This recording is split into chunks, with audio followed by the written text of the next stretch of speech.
You are currently the only person in this conference.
Good evening, everyone.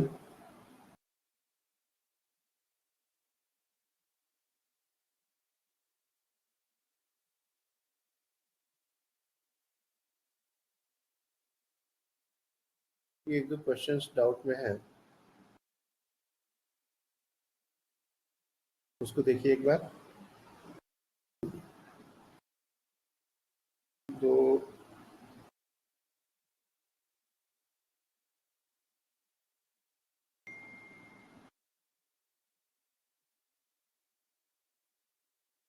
choose the correct alternative when plane polarized light passes through Polaroid, it changes its nature to linearly polarized light.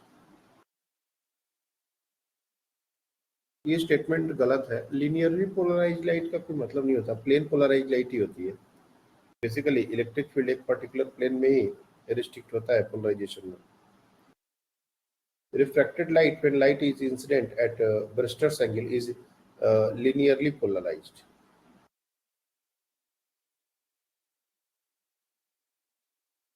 नहीं, refracted रे हमारी polarise नहीं होती, reflected light polarize होती है। Polarize light can be produced by scattering through π/2 in earth atmosphere. Polarization जो है scattering के थ्रू भी होता है। 90 डिग्री पर जो लाइट स्कैटर्ड होती है वो पोलराइज्ड होती है। थर्ड स्टेटमेंट सही है, natural light from the sun is polarised, ये स्टेटमेंट रॉन्ग है। जैसे हमने बताया था, पोलराइजेशन के दो तीन तरीके हैं। एक तो है पोलराइड्स यूज करना, दूसरा है रिफ्लेक्शन, और तीसरा है स्कैटरिंग। स्कैटरिंग के थ्रू भी पोलराइजेशन होता है। इसमें थर्ड स्टेटमेंट हमारा ट्रू है। ये क्वेश्चन है, oil float on water looks coloured due to interference of light. What should be the order of magnitude of thickness of the oil layer in order that this effect may be observed?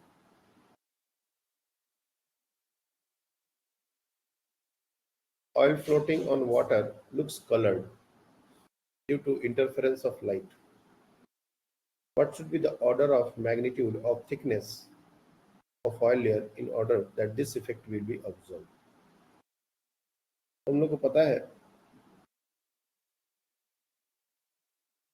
कि अगर ये oil की layer है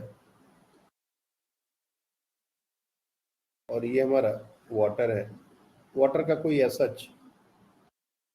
depth नहीं है, यहाँ पर water है,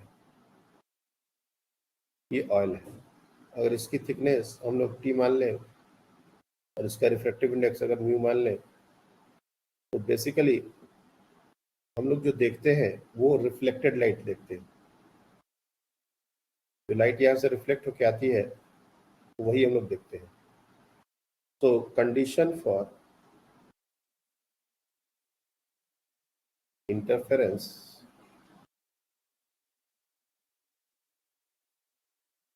इन रिफ्लेक्टेड लाइट और रिफ्लेक्टेड वेव, और इंटरफेरेंस की जगह कंस्ट्रक्टिव इंटरफेरेंस,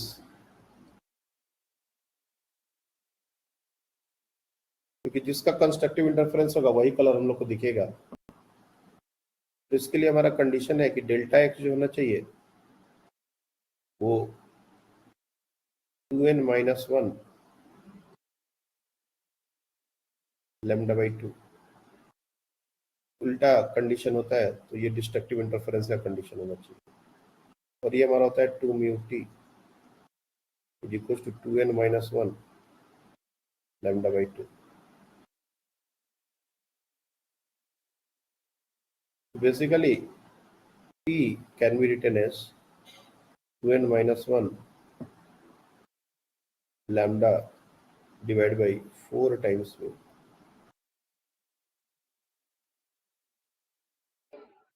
2n-1 ये एक ऑड नंबर है। This is an odd number।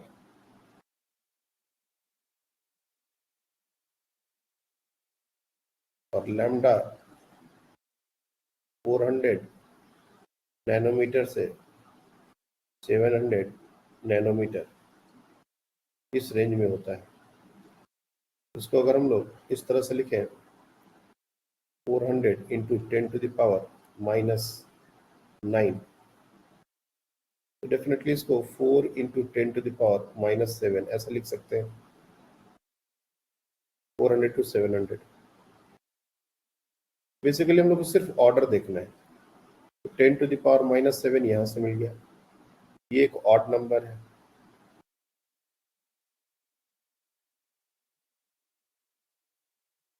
ये जो है हमारा एक ऑड नंबर है, और नीचे ये जो टर्म है म्यू इज ग्रेटर देन 1, तो ये वैल्यू कुछ ऐसे समझ सकते हैं कि इसका पूरा का पूरा ऑर्डर किस फॉर्म में आएगा। जैसे 4 या 7 जो भी हम लोग लैम्डा के लिए ले लें और 10⁻⁷ को साइड कर दो, तो ये 1, ये जो 2n-1 ये 1, 3, 5, 7 ऐसा कुछ भी हो सकता है। तो बेसिकली एक ऑड नंबर है, नीचे 4 × म्यू, ये कुछ अगर ऑयल का रिफ्रैक्टिव इंडेक्स 1.5 के आसपास रखे तो ये 6 का एक नंबर है, और ये 4 है। तो इससे हमारा ऑर्डर चेंज नहीं होगा, 10⁻⁷, और मैक्सिमम हो सकता है तो सबसे नियरेस्ट जो इसका ऑर्डर होगा वही हमारा आंसर होना चाहिए। तो 10⁻⁻10, 10⁻⁶, 10⁻², 6 और 8 ऑयल फ्लोटिंग, इसमें reflective index all floating water to what should be the order of magnitude of thickness of the oil layer in order that this effect may be observed.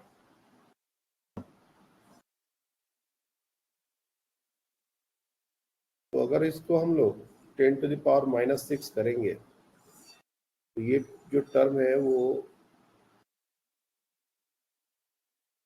कैसे भी तो लिख सकते हैं, let's 40 into 10 to the power -8. Now this 40 into ये एक odd number है 1357, इसको मैं कुछ m से डिनोट कर रहा हूँ, डिवाइड में 6 से डिनोट कर रहा हूँ.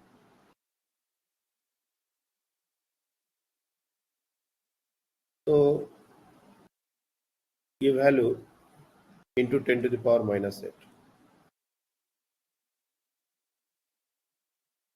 और अगर 10 to the power -6 के टर्म्स में लिखें तो 0.4 into m upon 6 into 10 to the power -6. ये m हमारा ऑड नंबर है.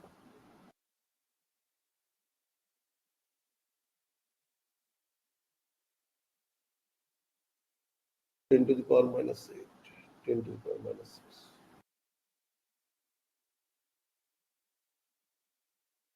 टू म्यू टी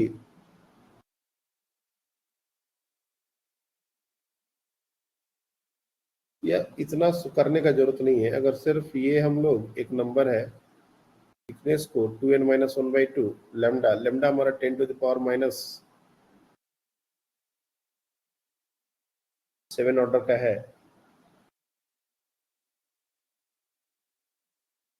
कायदे से हमको 10 to the power, क्योंकि ये वैल्यू तो 2n-1 ये हम लोग बड़ा ले सकते हैं, 10 to the power -7 से छोटा नहीं हो सकता. 10 to the power -8 नहीं जाएगा. 10 to the power m का वैल्यू हम लोग बढ़ा सकते हैं. तो suitable answer 10 to the power -6 रहेगा. बोलने का मतलब है कि m we can put anything 1 3 5 7 9 odd number जितना भी है उसमें कोई भी वैल्यू डालेंगे तो बेसिकली ये वैल्यू को हम ग्रेटर देन 1 ला सकते हैं, और नीचे तो 6 ही है. तो मान लो m को अगर हम लोग 11 कर दें, 13 कर दें, 15 कर दें, ये कंडीशन तो वैलिड हो जाएगा और ये हमारा ग्रेटर देन 1 हो जाएगा. 10 to the power -6 होना चाहिए, 10 to the power -8 नहीं होना चाहिए. इसका आंसर क्या दिया है? 10 to the power -6 और 10 to the power -8 -6. तो एक्चुअली यही इसका लॉजिक है. एक दो क्वेश्चन इसी तरीके के दिए हुए हैं. हमारा ऑर्डर हम बता सकते हैं, हम लोग ऐसा कुछ कंक्रीट नहीं बता सकते. तो लाइट जो है वो 10 to the power -7 ऑर्डर का उसका वेवलेंथ है, तो थिकनेस जो होनी चाहिए वो 10 to the power -7 से थोड़ी ज़्यादा ही होनी चाहिए, क्योंकि 2 म्यू टी हमारा n लैम्डा के बराबर होता है, और ये हमेशा लैम्डा मतलब 3 λ/2, 5 λ/2, 7 λ/2 इस तरह से वैल्यू आएगा, और 2 म्यू ग्रेटर देन 1 वैल्यू होगा तो डेफिनेटली थिकनेस हमारी 10 to the power -6 ऑर्डर की होनी चाहिए. 10 to the power -5 भी होता तो वो भी एक प्रोबेबल आंसर होता, लेकिन उसके बाद -6 के बाद अब -2 है, that is very very high. उसके रेंज में हमारा 10 to the power -6 है, तो 10 to the power -6 से लेंगे. और एक ये जो लॉजिक दिया है ये डबल स्लिट एक्सपेरिमेंट में स्लिट विड्थ को बढ़ाने का, ये सीरियसली मेरे को अभी तक नहीं पल्ला पड़ा. इसका क्या रीजन है? इंटरफेरेंस पैटर्न का ओवरलैपिंग के बाद सर उसमें क्वेश्चन में इंटरफेरेंस पैटर्न के बारे में पूछा था ना, तो उसके बारे में कुछ दिया है. एक minute.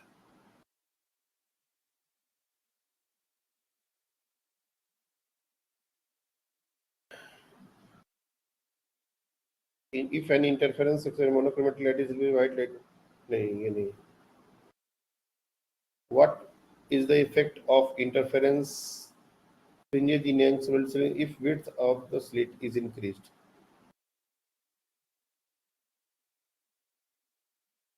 Interference fringes will be brighter, intensity बढ़ जाएगी. ये होना चाहिए था, बट ये जो लॉजिक दिया है ये थोड़ा सा मेरे को समझ नहीं है कि एक्चुअली कहना क्या चाह रहा है. S will be the size of source slit, S in distance. इसको एक बार और देखूंगा। एक फ्रेजनेल डिस्टेंस का बात होता है, वैलिडिटी ऑफ रे ऑप्टिक्स का कुछ है एक कॉन्सेप्ट, में भी शायद वही बात है यहाँ पर।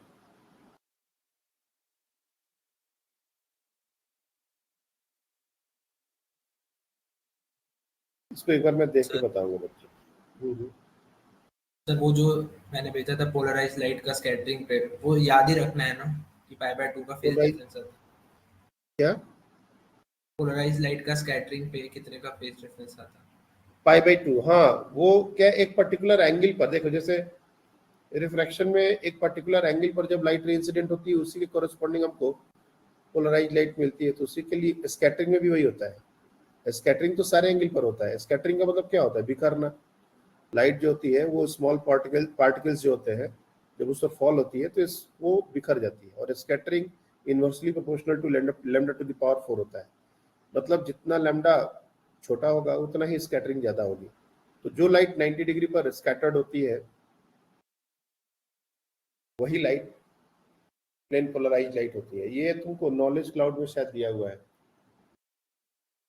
मॉडल में, स्कैटरिंग पोलराइजेशन बाय स्कैटरिंग, उसमें ये बात है। तो स्कैटरिंग में बहुत सारे लाइट है, लेकिन हमारा 90 डिग्री पर जो लाइट ये वही प्लेन पोलराइज लाइट होती है।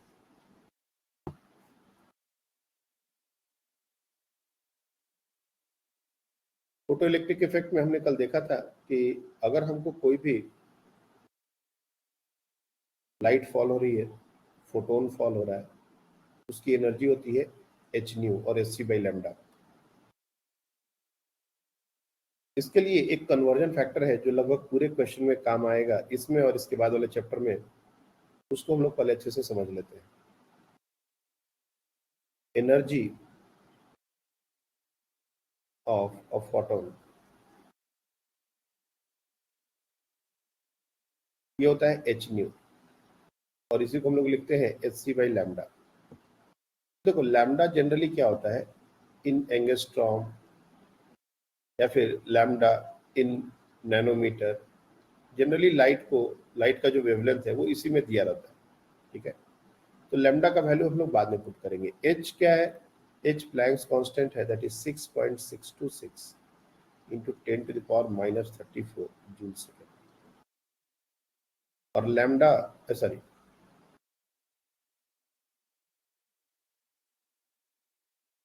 और ये हमारा जो सी है वो हमारा होता है 3 into 10 to the power 8 metre per second.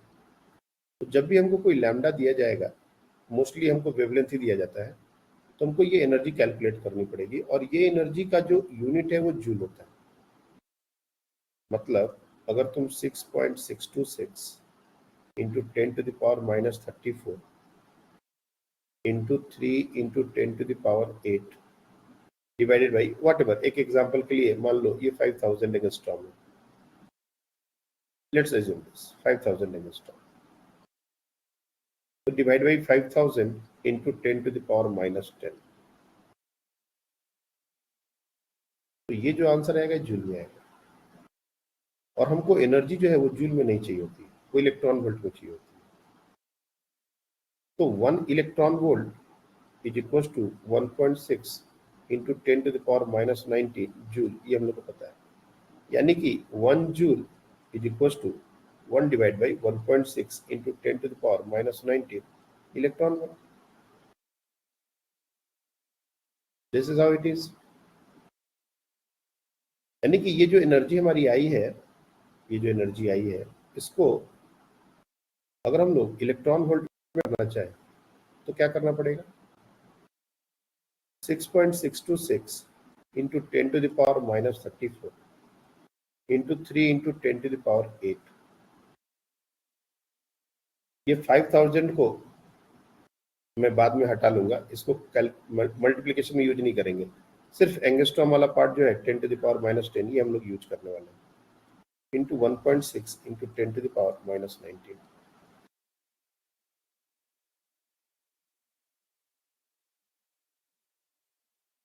ये हमारा जो एनर्जी होगा ये हो जाएगा इलेक्ट्रॉन में।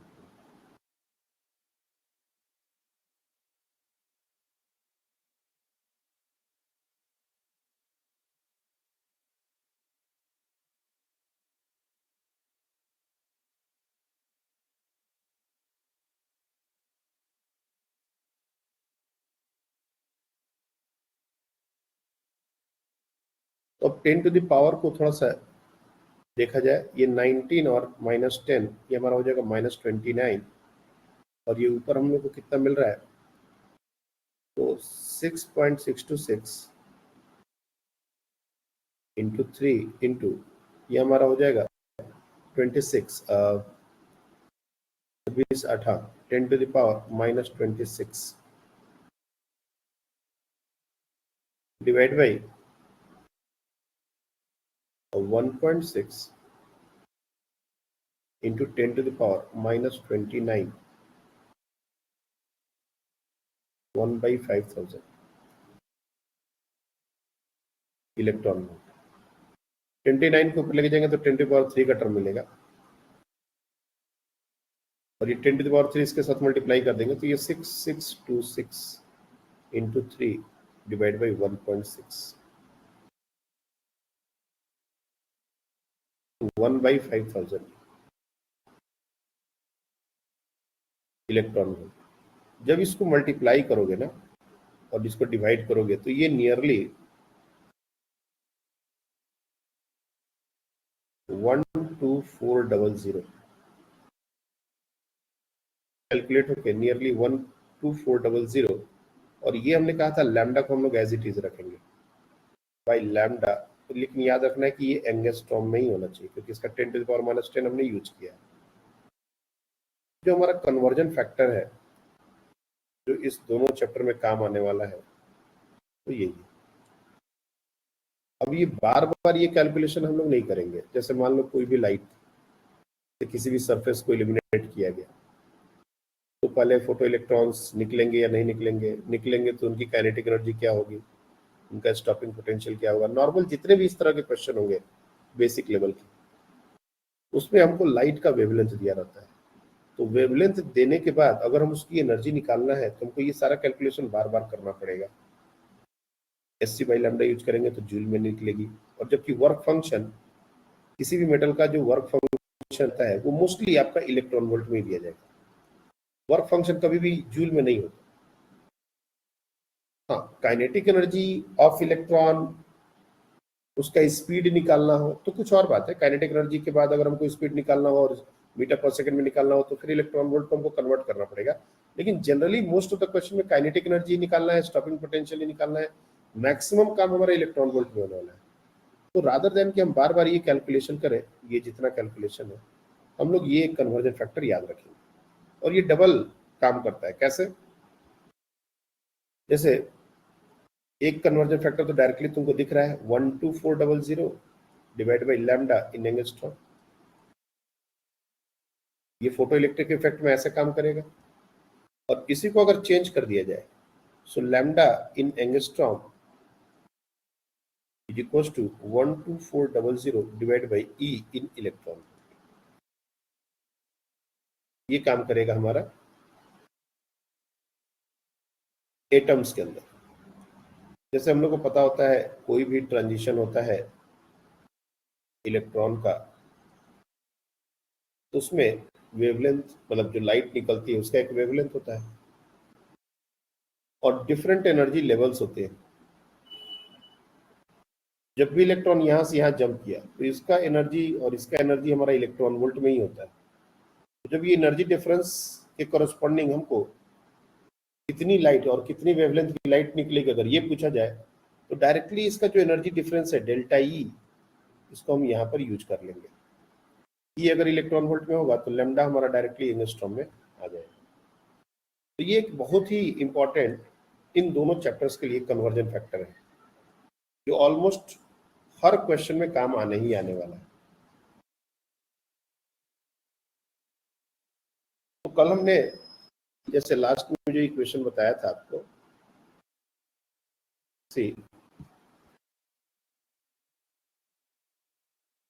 ये जो इक्वेशन था कि maximum kinetic energy is equal to h nu minus phi naught, ये जो एच न्यू है हम लोग यहाँ पर निकालेंगे या एस सी बाई लैम्डा जो भी निकालेंगे वो डायरेक्टली हम अगर जो भी वेवलेंथ दिया हुआ है उसके हेल्प से निकाल लेंगे, डायरेक्टली काइनेटिक एनर्जी निकल जाएगी। बहुत आसानी से हमारा मैक्सिमम क्वेश्चन सॉल्व हो जाता है इस कन्वर्जन फैक्टर से। और जो कुछ अच्छे क्वेश्चंस होंगे वो भी हम लोग देखेंगे।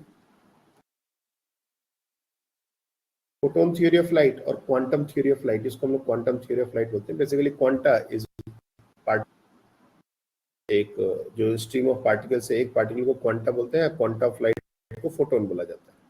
क्वांटा मतलब क्वांटाइजेशन ऑफ चार्ज हम लोग ने पढ़ा था, minimum amount that we can transfer. तो उसी तरह से quanta of light is photon. अगर कोई भी लाइट है तो उसका जो क्वांटा है, मतलब मिनिमम वैल्यू जो भी एनर्जी का आ रहा है वो कितना होगा, तो वो एच में होगा। तो इस इक्वेशन के ऊपर और इस कॉन्सेप्ट के ऊपर बहुत सारे क्वेश्चन आते हैं। पहले हम लोग कुछ सिंपल क्वेश्चन करेंगे, फिर अच्छे क्वेश्चन भी करेंगे, फिर इसके बाद कॉम्पटन इफेक्ट और उसके आगे की बात। कोशिश करना है कि मैक्सिमम क्वेश्चन में हम यही कन्वर्जन फैक्टर यूज करें।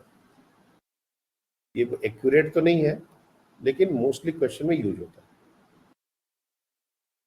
जैसे देखिए, एक दो क्वेश्चन हम लोग लेते हैं।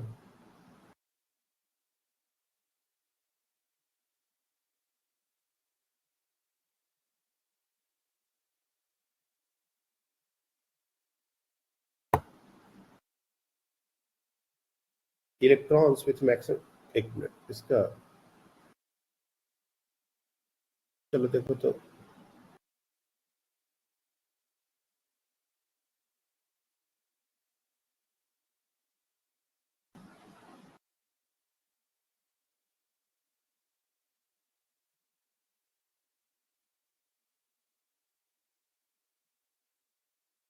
एक मिनट, ये पेज सिंक हो रहा है,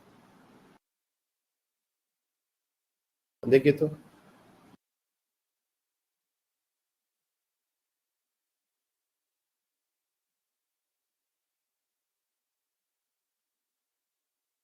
ट्राई दिस वन।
ये एक बेसिक क्वेश्चन है जिसमें हमको निकालनी है, जो बेसिक अंडरस्टैंडिंग के लिए चाहिए।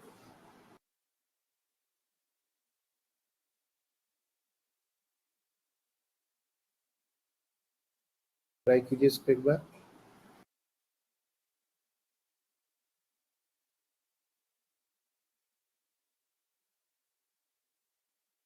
क्या क्या निकालना है?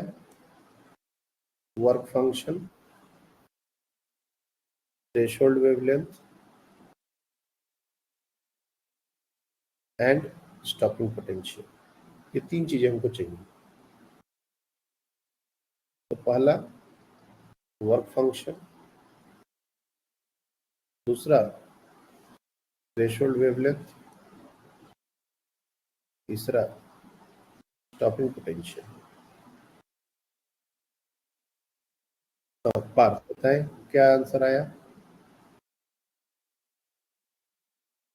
एक निकालना रह गया था, वेवलेंथ निकालना Okay. था। Vraj, Work function 5.2 electron. 5.2, 2. okay. Lambda naught, 2384. 2384।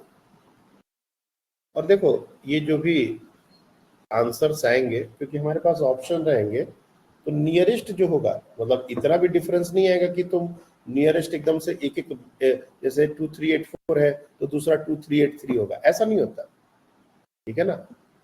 हमारे जो आंसर होंगे वो बिल्कुल फार फार अवे होंगे, मतलब जितना अप्रोक्सीमेशन ने ये जो फॉर्मूला दिया है 12400, जब ये तुम कैलकुलेट करोगे तो ऐसा नहीं है कि 12400 आएगा, ये एक अप्रोक्सीमेटेड वैल्यू है जो मैक्सिमम क्वेश्चन में काम आ जाएगा। तो थोड़ा बहुत डिफरेंस आएगा, लेकिन हमको नियर बाई आंसर पिक करना है। अभी तो खैर हमने ऑप्शन नहीं दिया, तो हमको प्रॉपर कैलकुलेशन करके निकालना पड़ेगा, लेकिन आपके पास जब ऑप्शंस रहेंगे तो आप देखो कि सबसे नियर बाई कौन है, बस वहां से आंसर आ जाएगा। स्टॉपिंग पोटेंशियल कितना है? 3 volt. ओके, चलिए क्वेश्चन को ट्राई किया जाए। ये देखो, इस क्वेश्चन में सबसे आसान था स्टॉपिंग पोटेंशियल निकालना।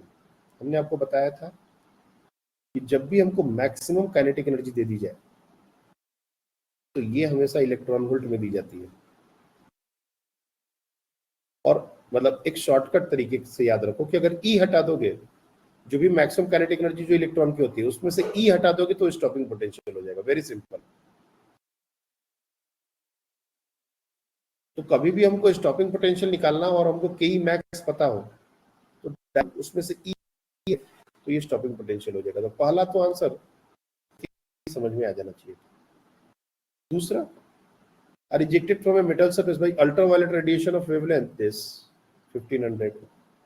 So all you have to do is to use that relation E in electron volt. याद रखना, ये E in electron volt हमेशा इसी तरह से याद रखना है। E in EV is equals to 12400 divided by 1500.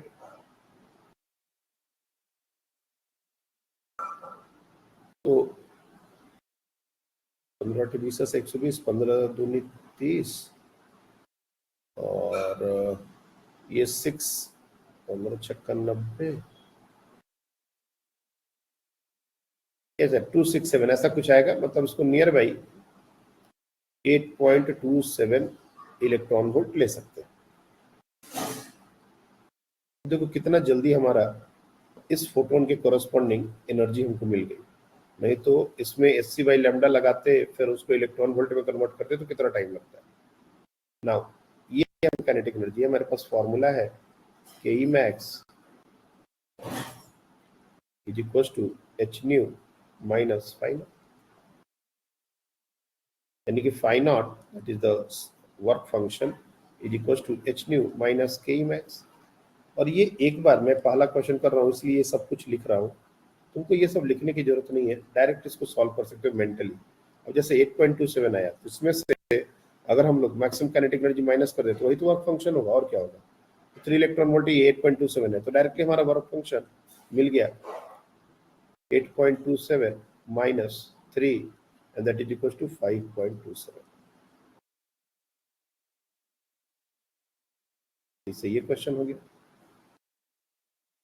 Lambda निकालना है, वापस से यही कन्वर्जन फैक्टर यूज करेंगे। अब हमारे पास एनर्जी है और हमको वेवलेंथ निकालना है, तो क्या करेंगे, इसी को उल्टा यूज करेंगे, that is lambda in angstrom is equal to 12400 divide by e in electron volt. तो 12400 डिवाइड बाई 5.27। अब ऑब्वियस सी बात है ये हमारा 5 दूनी 10, 2 पॉइंट समथिंग ऐसा इसी के आसपास आने वाला है। तो इसके बाद तुम लोग अप्रोक्सीमेट करो, ऑप्शंस चेक देख लो, कैलकुलेट करना चाहिए नहीं करना चाहिए। और ये एंगस्ट्रॉम में होगा, definite that will be in angstrom. Nanometre में होगा तो एक जीरो कम करेंगे, क्योंकि 10⁻10 है, 10⁻9 करना होगा तो 1240 कर देंगे। तो मैं दो तुम लोग को याद करने के लिए नहीं बोल रहा, ये एंगस्ट्रॉम में ही हमेशा याद रखना। इसको कन्वर्ट करना हो, नैनोमीटर में आंसर दिया हो तो एक जीरो कम करना पड़ेगा, तो इससे हमारा ये आ जाएगा।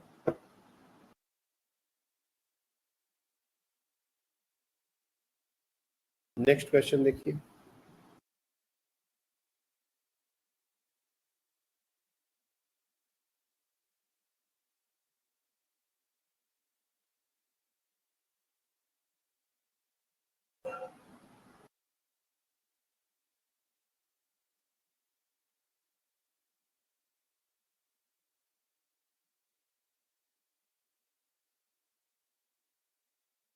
try this one.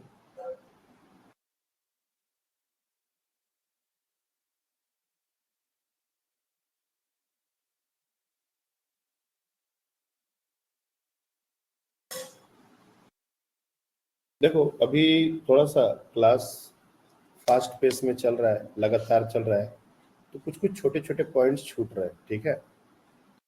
जो लोग अच्छा पढ़ते हैं, जो लोग एक एक पॉइंट को रीड करते हैं, वो कोशिश करेंगे कम से कम उन सारे टॉपिक्स या उन सारे पॉइंट्स को एक जगह नोट करने की, क्योंकि जैसे ही मान लो हमारा जो सिलेबस कंप्लीट होगा तो रीजन में हम सबसे पहले उन्हीं टॉपिक्स और उन्हीं पॉइंट्स को लेंगे जो रेगुलर क्लासेस में पहले छूट गए, जिस पर डिस्कशन ही नहीं हुआ। जैसे वेव ऑप्टिक्स में भी कुछ कुछ पॉइंट्स छूटे हुए हैं, मैं चाह के उसको नहीं डिस्कस कर रहा कि कम से कम जो मेजर चंक है वो कल तुम लोग के एग्जाम के लिए, कल ही एग्जाम है या परसों है?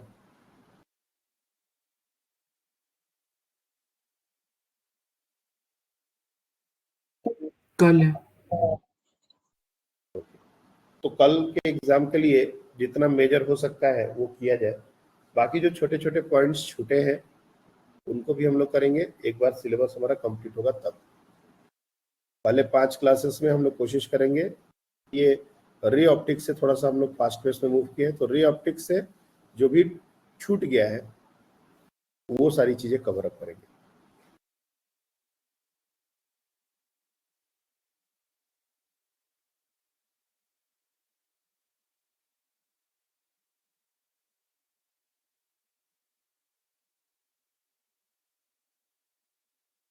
ओके, श्रद्धा बताएं क्या आया आंसर फर्स्ट का?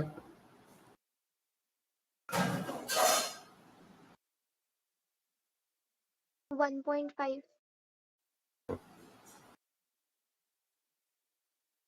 1.5 electron volt,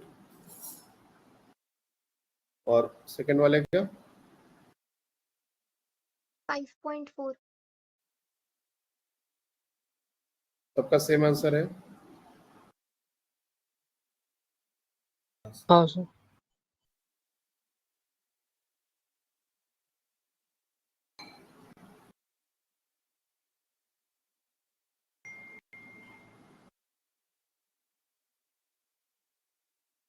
In an experiment, tungsten cathode which has a threshold wavelength, देखो थ्रेशोल्ड वेवलेंथ और थ्रेशोल्ड फ्रीक्वेंसी इसमें थोड़ा सा फर्क होता है।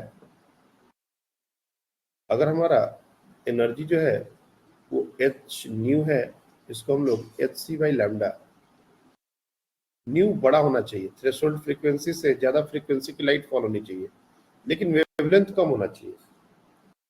जो थ्रेशोल्ड वेवलेंथ होना है उससे कम वेवलेंथ की लाइट हो तभी फोटो इलेक्ट्रॉन्स निकले।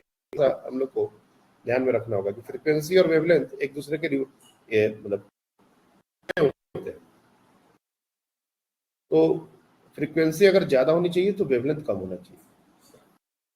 तो in an experiment the tungsten cathode which has a threshold wavelength 2300, तो इसके लिए डायरेक्ट हम लोग वर्क फंक्शन निकाल सकते हैं, that is phi is equal to, again हमको एनर्जी इन इलेक्ट्रॉन वोल्ट वाला फॉर्मूला चाहिए, तो 12400 डिवाइड बाई 2300, और जो भी आएगा वो हमारा इलेक्ट्रॉन वोल्ट में आ जाएगा। कितना आ रहा है? 5.4 के आसपास आ रहा है क्या? 23 हाँ 5.39 ऐसा कुछ आएगा। तो ये हमारा हो जाएगा work function, maximum energy of emitted photon. अब इसके कोरस्पॉन्डिंग एनर्जी निकाल लो, तो एनर्जी हमारा हो जाएगा 12400 डिवाइड बाई 1800, इसको 18/7 से थोड़ा छोटा आएगा, ये आएगा हमारा 6.14,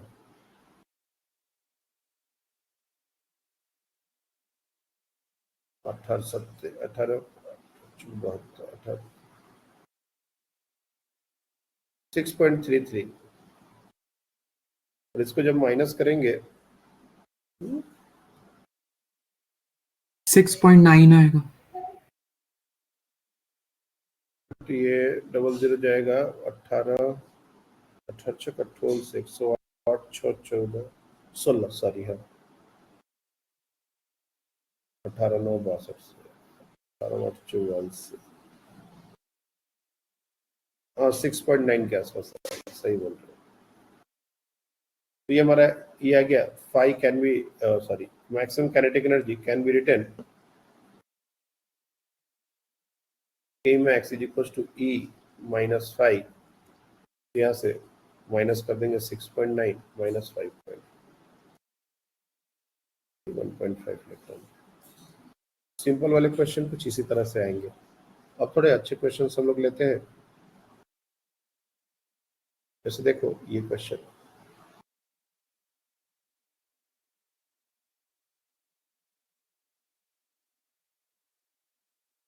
metallic surface is illuminated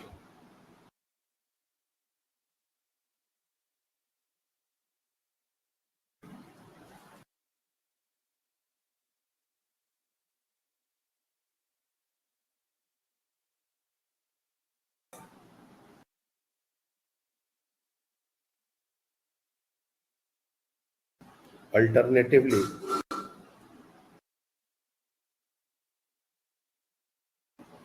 with light of wavelength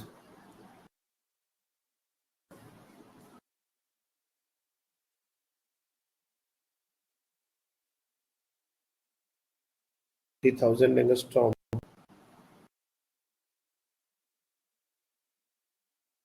and 6,000 angstrom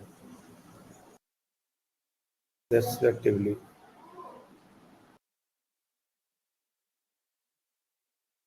It is observed that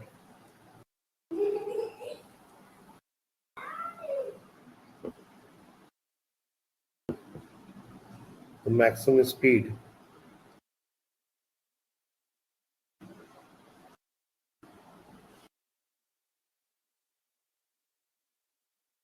of photoelectrons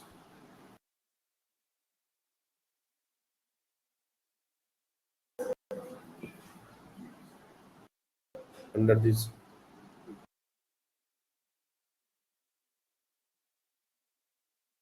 illumination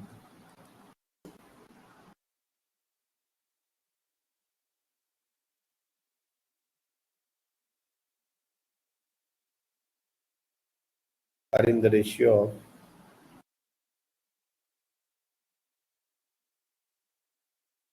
of 3:1. Calculate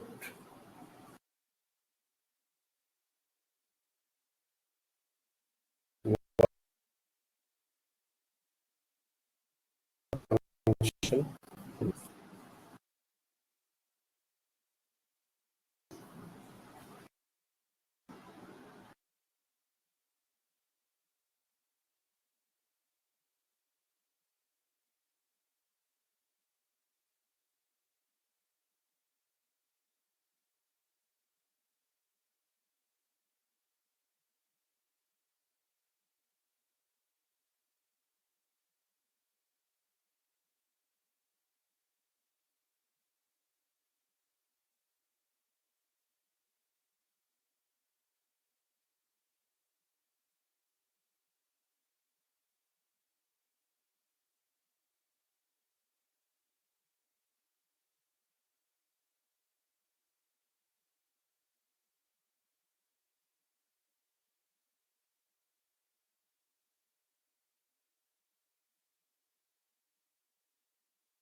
बताइए। 1.7 के आसपास। 1.7।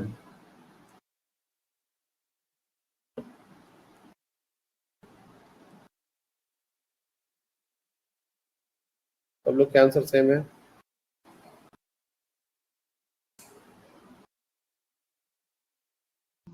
नियर अबाउट यही है। Okay,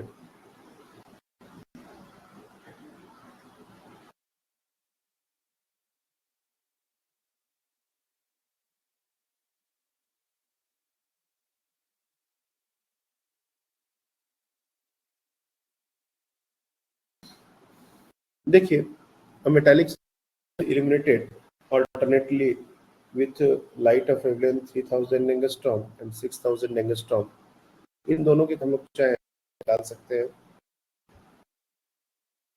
E1 can be written as 12400 divided by 3000।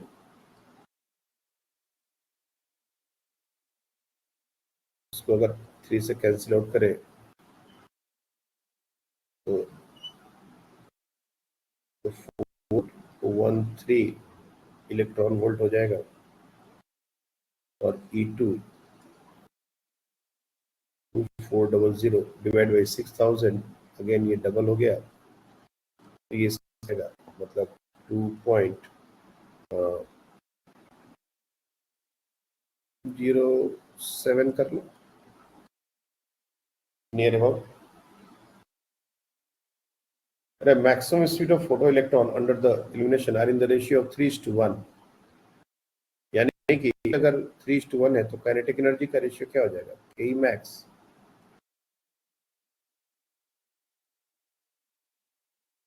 Is equals to e minus five naught. Second case में, और मतलब ये हमारा जनरल फॉर्मूला है, तो यहाँ पर पहले काइनेटिक एनर्जी का रेशियो लिख लेते हैं, K1 upon K2 is equals to 3:1 है, तो ये हमारा 9:1 हो जाएगा। इस इक्वेशन में पुट करेंगे तो K1 is equals to 4.13 minus 5 naught, और K2 अगर लिखेंगे तो ये हो जाएगा 2.07 माइनस 5 नॉट। सिंपली इसको डिवाइड कर देंगे तो K1 is equals to 0.13 minus 5 naught divide by 2.07 minus 5 naught, ये वैल्यू हमको पता है, ये हमारा 9:1 है। तो सिंप्लीफाई कर देंगे तो 4.13 minus 5 naught is equal to minus 9 5 naught, तो 8 5 नॉट इज इक्वल टू, इसको माइनस करेंगे तो ये हो जाएगा 14.5, और 5 naught is equal to 14.5 divide by 8, 8 6 14 8 28 64, 1.8 something electron volt, near about 1.8 electron volt आएगा। हमारी बात समझ में?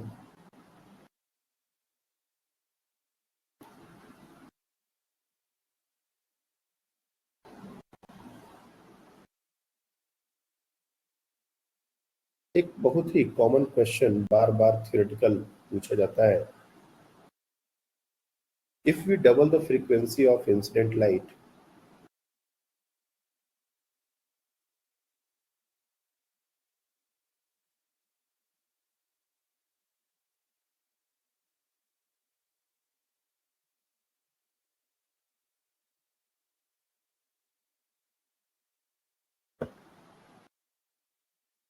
comment on kinetic energy।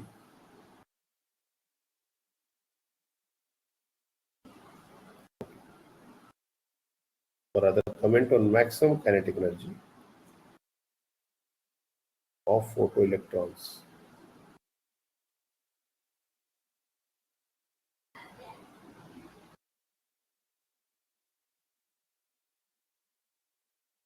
जैसे हमने अगर फ्रीक्वेंसी को डबल कर दिया तो ऑप्शंस होते हैं इसमें कि काइनेटिक एनर्जी भी डबल हो जाएगा, काइनेटिक एनर्जी डबल से कम हो जाएगा, काइनेटिक एनर्जी डबल से ज्यादा हो जाएगा, काइनेटिक एनर्जी 4 टाइम्स हो जाएगा। ऐसा क्या क्या ऑप्शन है देखो, kinetic energy will double,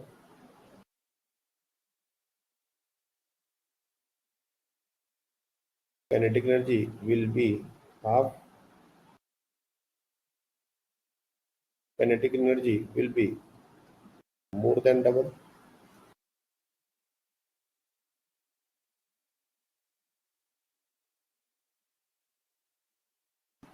kinetic energy will be 4 times.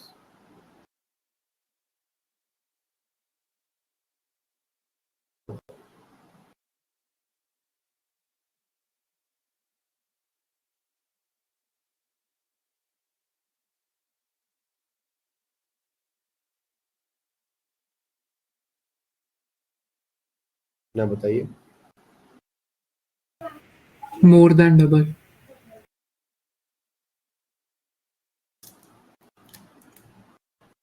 Anyone?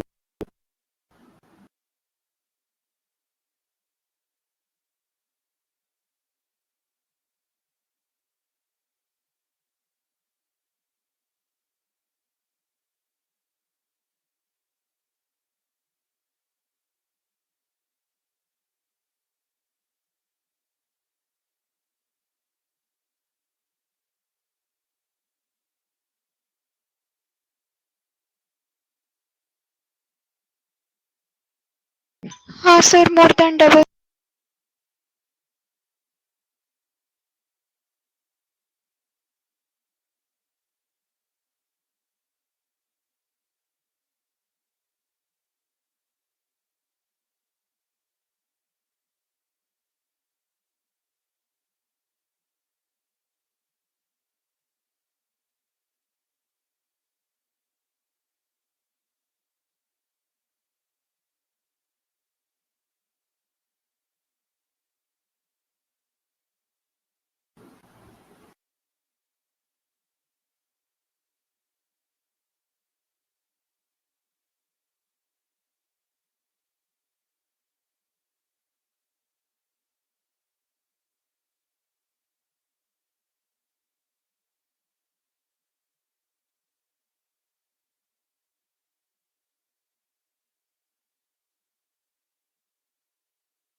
Am I audible to everyone?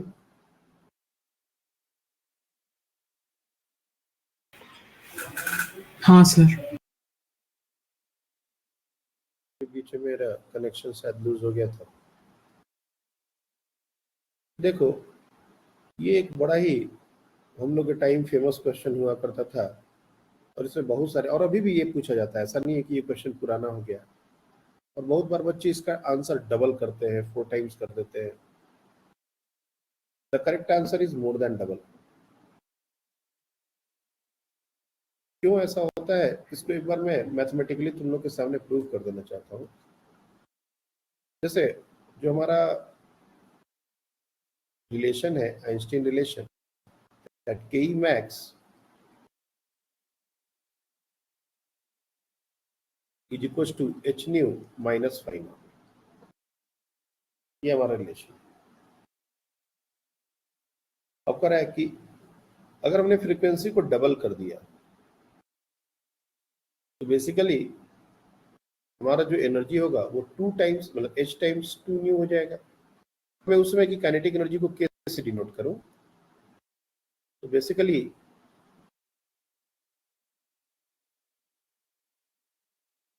Just a minute, पहले हम लोग जो काइनेटिक एनर्जी को देखते हैं, ये हमारा k is equal to h nu minus 5। Second case में जो काइनेटिक एनर्जी वो k डैश हो गया, that is equal to h time 2 nu. लेकिन वर्क फंक्शन तो चेंज नहीं हो रहा। अगर हम ये फर्स्ट इक्वेशन जो था इसको 2 से मल्टीप्लाई कर दे throughout, simply multiply with 2, ये क्या हो जाएगा? ये हो जाएगा 2k is equal to 2 times h nu minus 2 phi not. और हमारा k डैश क्या है? हमारा k डैश है 2h new minus five not. तो 2h new minus five not, एक फाइव नॉट को तुम लेफ्ट हैंड साइड भेज दो, तो ये क्या हो जाएगा? 2k plus five naught. ये हमारा सेकेंड केस का काइनेटिक एनर्जी है। If you see, so this k dash is equal to twice of k plus five naught, मतलब डबल से ज्यादा। ये फाइव नॉट ऐड हो रहा है, मतलब काइनेटिक एनर्जी विल डबल से ज्यादा। इसी कॉन्सेप्ट पर एक क्वेश्चन हम लोग अभी करने वाले हैं। क्या ये पूरा बात समझ आ गया?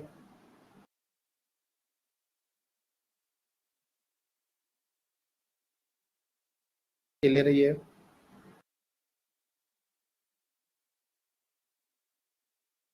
Yes, sir. चलिए देखिए,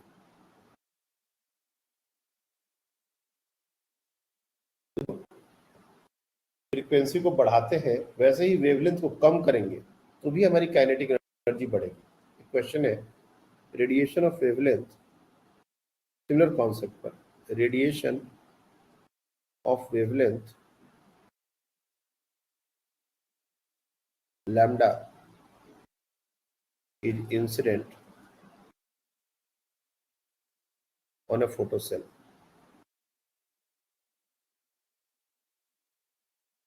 फोटोसेल क्या होता है? बेसिकली ये फोटो इलेक्ट्रिक इफेक्ट पर ही वर्क करता है। The fastest emitted electron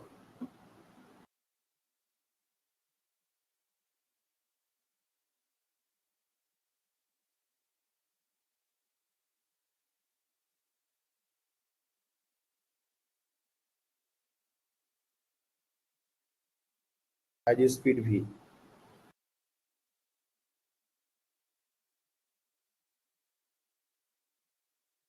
If the wavelength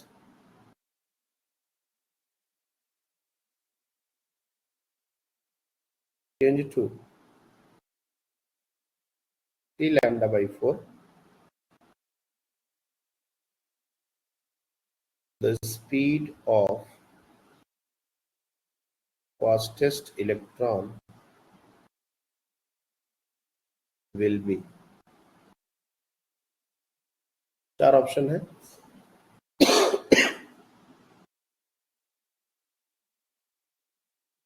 equal to v 4/3 to the power half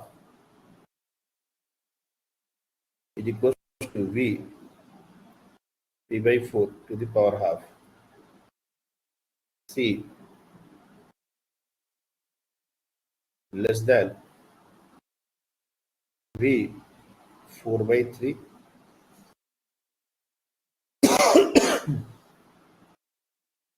actually ये greater than this,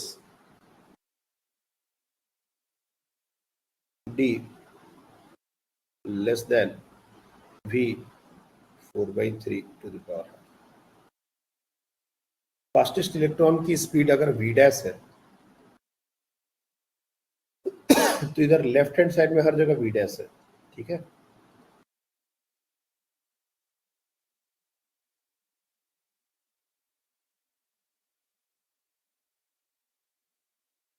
ट्राई कीजिए इसको।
अब बताइए क्या आया?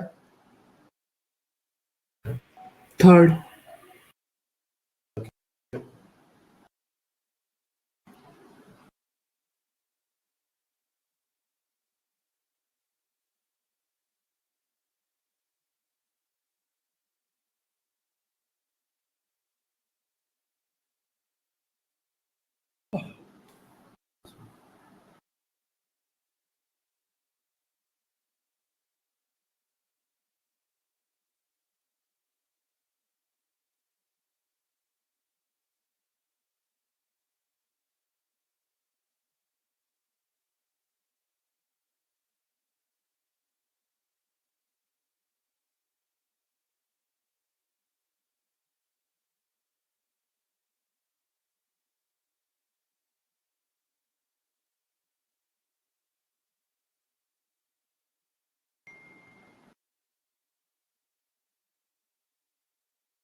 ये आज आज किसी को लॉगिन करने में इश्यू आया है क्या?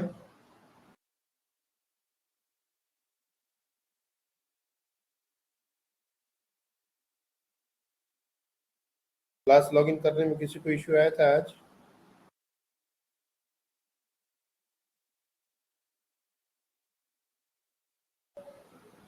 एक मिनट।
सूरज मीटिंग लीव करिए क्या?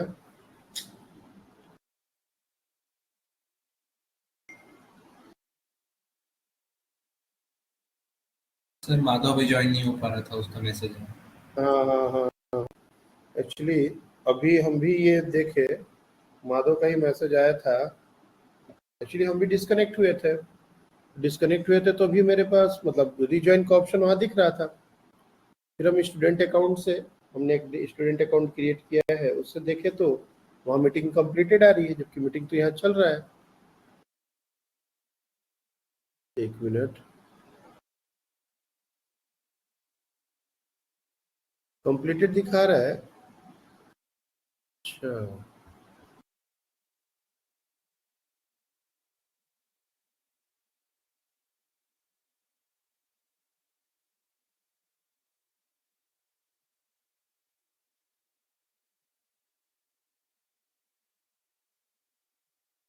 अगर हम अभी डिस्कनेक्ट हो जाएंगे तो हम भी ज्वाइन नहीं कर पाएंगे और कोई भी बच्चा ज्वाइन नहीं कर पाएगा।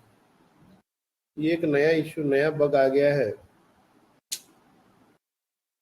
देखिए ऐसे बीच बीच में अगर किसी का कुछ होगा तो दोबारा ज्वाइन नहीं कर पाएगा, तो ये सही नहीं है। अभी हम जूम पर मीटिंग स्टार्ट करते हैं। आप लोग फर्स्ट आईडी जूम पर लॉगिन कर लीजिए, ठीक है। मैं मीटिंग को अभी यहाँ पर ओवर कर रहा हूँ। रिकॉर्ड नहीं होगा बट कम से कम क्लास तो कर पाएंगे। मैं यहाँ ये वाला मीटिंग को एंड पर हम लोग फिर से कनेक्ट होते हैं।